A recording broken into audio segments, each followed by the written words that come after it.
કરી લીધી આપણે ખરીદી સૂટ ને એની। તો સવારમાં 5 વાગે ગયા રેલવે સ્ટેશને જવાનું તો અમદાવાદ। એટલે આવી ગયા વહેલા રેલવે સ્ટેશને।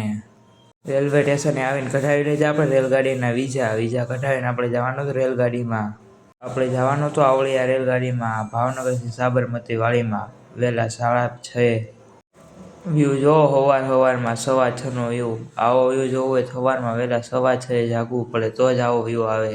ફાઇનલી આપણે પહોંચી ગયા અમદાવાદના રેલવે સ્ટેશને। આ છે અમદાવાદનું રેલવે સ્ટેશન। આપણે ઉતરી ગયા હતા ગાંધીગ્રામના રેલવે સ્ટેશને। નાલી જવાનું તો લાલ દરવાજે। આવી ગયા આપણે લાલ દરવાજે નાલી જવાનું તો આપણે બજારમાં ખરીદી કરવા। તો આપણે આવી ગયા બજારમાં 11 વાગ્યા તો જ બધી દુકાનો બંધ હતી। અહીંયા બધી દુકાનો ખુલે 11:30થી 12 વાગ્યા લગીમાં। પછી લેવાની હતી કંકોત્રી મારા ભાઈને અને અમારા મિત્રોને। જોવા માંડ્યા આપણે કંકોત્રી। ફાઇનલી મારા ભાઈને આ કંકોત્રી પાસ થઈ ગઈ છે દુલ્હન વાળી। પછી આવી ગયા આપણે બ્લેઝરની ને શેરવાનીની દુકાનમાં। જોઈ લીધા બ્લેઝર ને નવી વેરાયટી। કાંઈ મજા ન આવી તો આવી ગયા આપણે શ્રીરામ વસ્ત્ર ભંડારમાં। આ છે મારી ખરીદેલી વસ્તુ। 5000 કંકોત્રી હતી ને 7-8 જેવા સૂટ ને એવું હતું। એ થઈ ગયું હતું મોડું, બસ મળતી નહોતી એટલે આપણે આવી ગયા આપણે રેલવે સ્ટેશને પૂછપરછ કરવા।